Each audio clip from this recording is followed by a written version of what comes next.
샬롬. 오늘도 하나님 말씀 앞에 나오신 여러분 환영합니다. 우리 시간에 함께 기도하겠습니다. 하나님, 오늘도 우리에게 귀한 말씀 주시니 감사합니다. 이 말씀을 통해서 오늘도 하나님의 자녀답게 명예롭게 살기 원하오니 깨달아지는 은혜 허락하여 주시옵소서. 예수님의 이름으로 기도했습니다. 아멘. 오늘 함께 살펴볼 말씀 이사야서 44장 1절에서 8절, 이사야서 44장 1절에서 8절까지 함께 살펴보도록 하겠습니다. 본당이 LED 공사로 인해서 제가 여기에서 말씀을 전하게 된 거 양해 부탁드리도록 하겠습니다. 지난 시간에 하나님께서는 이스라엘을 이제 진멸 가운데 심판하겠다라고 말씀하셨었죠. 그러면서도 동시에 새 일을 행할 것이라, 출애굽에 이은 거국적이면서도 새로운 방식으로 일할 것이다 라고 말씀하셨어요. 참으로 기대가 되죠. 문제는 그 시간이 올 때까지 과연 우리가 버텨낼 수 있는가, 이스라엘이 이 믿음을 가지고 기다릴 수 있는가 였습니다. 그래요, 여러분. 믿음이라는 것은 인간의 힘으로 하는 것이 아닙니다. 믿어져서 그 시간까지 기다릴 수 있는 거예요. 새 일을 행하신 하나님, 그분이 그간 보여주셨던 성품, 신실함, 그것을 바라보며 미래에도 동일할 것임을 기억하면서 우리가 믿어지는 것이죠. 그래서 하나님은 다시금 위로의 말씀을 주시면서 하나님의 성품으로 믿어 이 시간에 살아내라 라고 하십니다. 1, 2절 함께 보시죠. 나의 종 야곱, 내가 택한 이스라엘아, 이제 들으라. 너를 만들고 너를 모태에서부터 지어낸 너를 도와줄 여호와가 이같이 말하노라. 나의 종 야곱, 내가 택한 여수로나, 두려워하지 말라. 나는 목마른 자에게 물을 주며 마른 땅에 시내가 흐르게 하며 나의 영을 내 자손에게, 나의 복을 내 후손에게 부어주리니. 지금 하나님께서 말씀하시는 인간과의 관계, 이스라엘과의 관계는 단순한 창조주와 피조물 간의 관계를 뛰어넘습니다. 말하고 서로 듣는 관계, 더 나아가 서로의 형상을 닮은 마치 부모와 자녀와의 관계, 더 나아가 함께 과업을 이어나갈 동역의 관계다라고 하나님은 말씀하세요. 특히 하나님은 이스라엘을 어떤 이름으로 새로 부르십니까? 여술은 정직한 자라는 뜻이에요.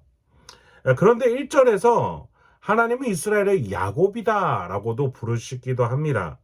여러분, 야곱하면 어떤 사람이에요? 속이고 또 속이는 인생을 살았던 자 아닙니까? 정직한 여수론과 상반된 이미지라는 것을 여러분도 금세 눈치챌 수 있을 겁니다. 그래요, 하나님이 굳이 이렇게 상반된 두 가지의 명칭으로 동시에 이스라엘을 부르고 계시는 거예요. 하나님은 이스라엘이 속이는 자여도 상관없다 하십니다. 그들을 이미 용서하셨고 품어내시어 이끌어 가고자 하시는 거예요. 여러분, 야곱이 처음부터 착한 사람이어서 하나님이 그의 인생을 책임지셨습니까? 아니죠. 그런 야곱을, 속이고 속였던 야곱을 하나하나 하나님의 자녀요, 하나님의 사람으로 만들어 가셨다는 거예요. 실제로 야곱이 애굽 바로 앞에서 뭐라고 자신의 인생을 칭했어요? 험악한 인생을 살았노라. 야곱은 시련과 고난의 인생, 그 훈련의 시간을 받으면서 하나님의 나라, 즉 여술은 하나님 앞에서 순직한 성실한 백성이 되어져 갔던 겁니다. 그래서 야곱을 통해서 12아들이 12지파가 될 수 있었던 것이죠.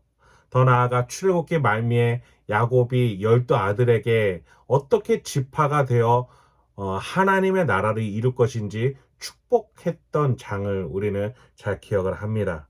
그래요, 여러분, 우리가 얼마나 하나님 앞에서 모자른 백성이고 죄악스러운 또 성품이 인격이 함량 미달된 존재인지 그것은 중요하지 않습니다. 하나님은 그 어떤 사람이라도 부르셔서 하나님 백성으로 삼으시면 여수run으로 만들어내실 수 있는 놀라운 하나님 아버지 되시는 줄 믿습니다. 3절에 보니 하나님이 그렇게 부르는 여수run으로 만들고자 하는 자들을 어떻게 축복하십니까? 물을 주며 영을 부어주고 복을 주십니다.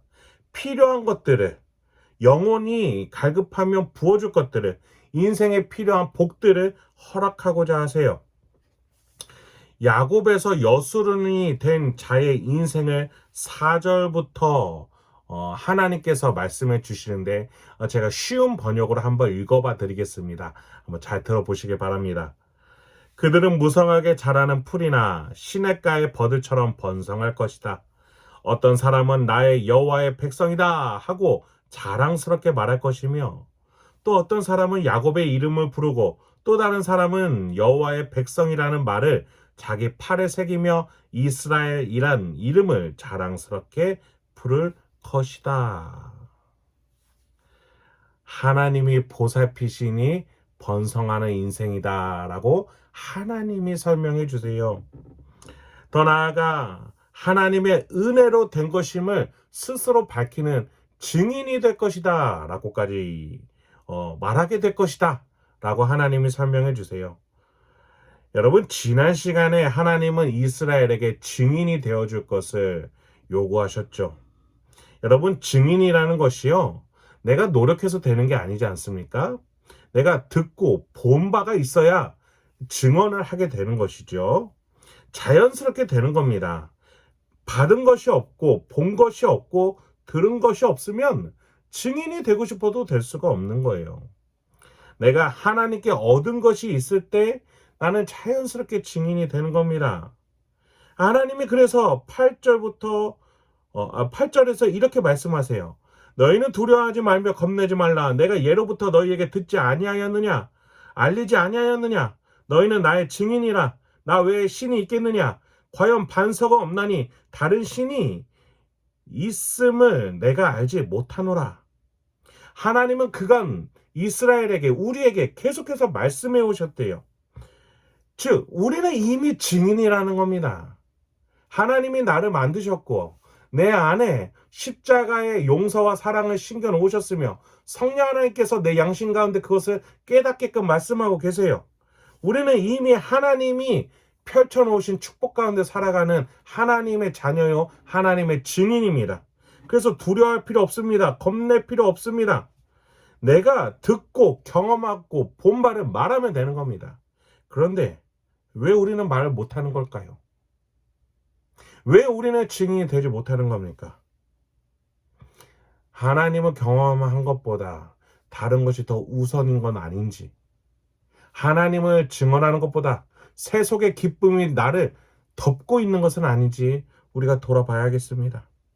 내가 경험한 투자의 방법이, 내가 경험한 사교육의 방법이, 내가 경험한 안락의 방법이 다른 이에게 더 말하고 싶은 정보는 아닌지, 그래서 하나님은 경험한 그 경험이 뒤로 처져 있어서 결국 언젠가는 하나님과 경험했던 옛날 일들이 잊혀져 버린 건 아닌지 우리 자신 스스로를 돌아봐야겠습니다.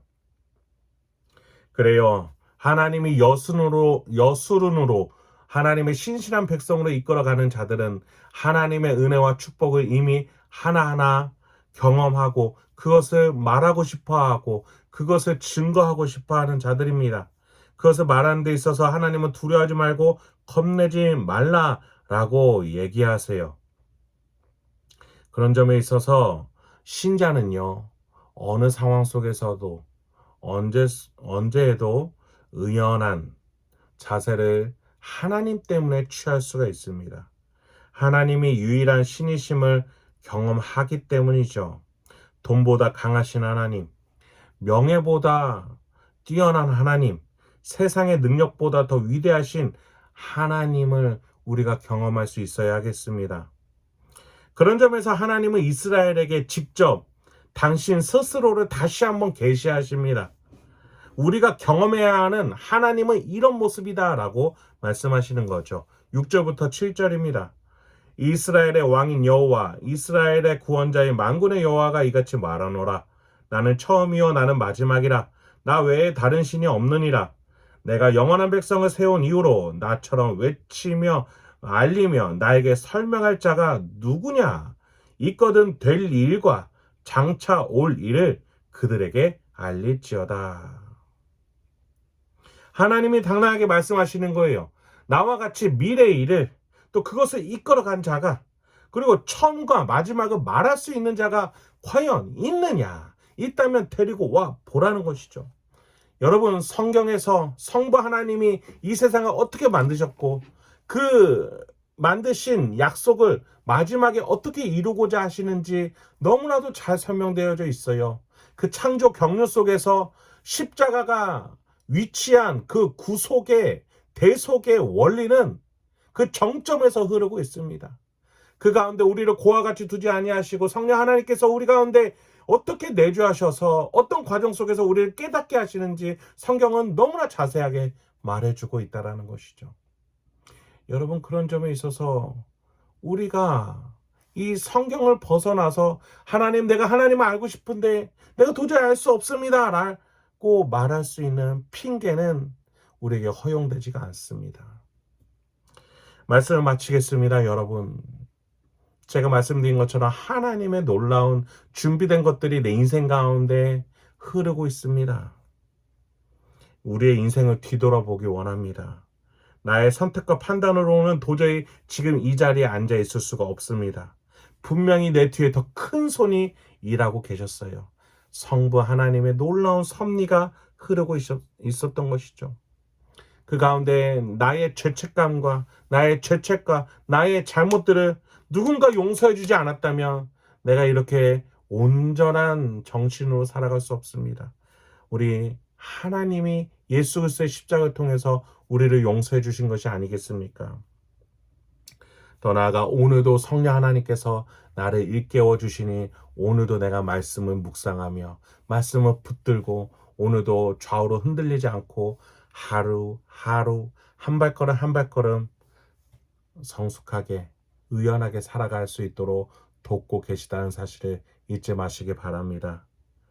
오늘 하루도 내가 세운 그 어떤 우상, 내 마음과 관심을 끌어들이려고 하는 세속적인 어떤 것보다도 위대하신 하나님을 기억하면서 그 하나님과 동행하며 살아갈 수 있는 저와 여러분이 되길 소망합니다. 함께 기도하겠습니다. 하나님, 오늘도 우리에게 귀한 말씀 주시니 감사합니다. 이 말씀을 통해서 오늘도 내가 좌우로 흔들리지 않게 하여 주시옵소서. 세속적인 것들에 내 귀와 눈과 마음이 뺏기지 아니하도록 주여 인도하여 주시옵소서. 우리 삼위일체 하나님이 나를 위해서 펼쳐놓으신 놀라운 은혜와 선물들을 오늘도 묵상하며 곱씹으며 삼위일체 하나님과 동행하며 선택하고 판단하고 결정하고 적용하며 살아갈 수 있도록 우리에게, 우리 성도님들에게 지혜와 용기를 허락하여 주시옵소서. 예수님의 이름으로 기도했습니다. 아멘.